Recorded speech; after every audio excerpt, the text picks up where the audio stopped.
Hi everyone, Paulo here, welcome back to the channel. This is my review of the Seiko Quartz Chronograph SSB425P, a timepiece that I acquired on my first month of this watch journey that's currently sitting on my watch collection. I went to a local watch store with the intention to only check if they had the Seiko Speedtimer on display so I could try it out, but instead I walked out getting this, my first Seiko and my first chronograph. I know it's quartz, but I just couldn't resist the look, and it was reasonably priced. This model was released around June 2020 as part of Seiko's Essential Collection. These are Seiko's entry-level watches along with the Seiko 5. For the specs, we have a case measurement of 41.5mm across, made of stainless steel, lug-to-lug of 46.5mm, thickness of 12mm, and a lug width of 22mm. It's fitted with the Seiko's Hardlex crystal, which is more shatter resistant than the standard mirror glass and offers good scratch resistance, though not quite as hard as sapphire crystal, which you wouldn't expect to find on these entry-level pieces at this price point. It has a polished unbranded crown and also polished pushers. The stainless steel case combines polish and brush finishes and has a screw-down case back. The sub-dial layout gives it that Panda look, but sometimes it even looks like an angry owl. Either way, it's unique, catchy, and it stands out.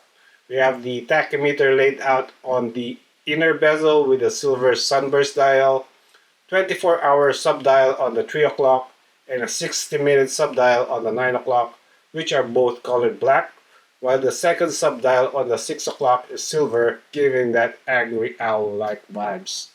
Then we have the date window at the 4:30 mark and a solid 10-bar water resistance.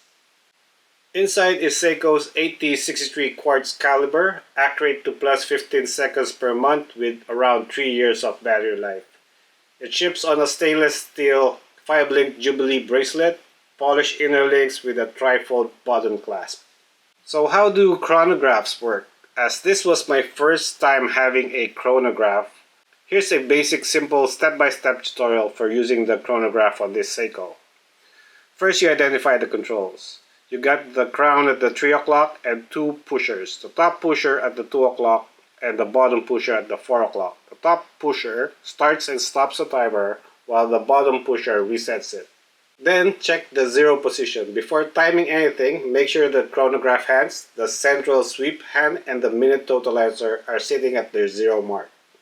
Then start timing. Press the top pusher once and the central chronograph hand will begin to sweep.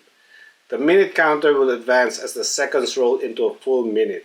This model times up to 60 minutes.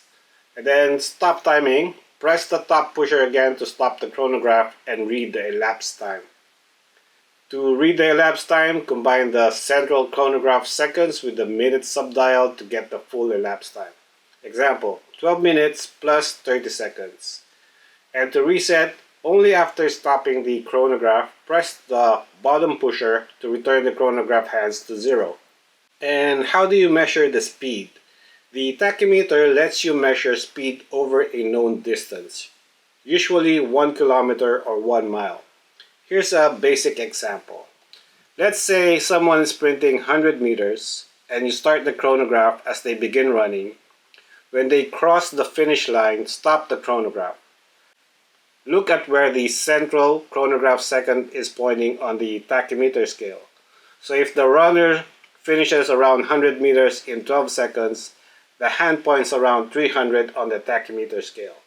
Because the scale is based on 1 hour, that reading means the runner's pace is equivalent to 300 units per hour. If they sustain that 12-second pace for a full kilometer, it would translate to 30 kilometers per hour. It's a bit of old school racing math, but it's fun and functional detail that ties back to the motorsport inspiration of this watch. So, any downsides? Two concerns that I have is first, it doesn't have any looms, so you would need to pull out your phone and check the time when it gets darker.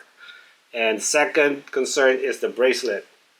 It looks decent, but when you touch it, you could tell that it doesn't have a premium feel.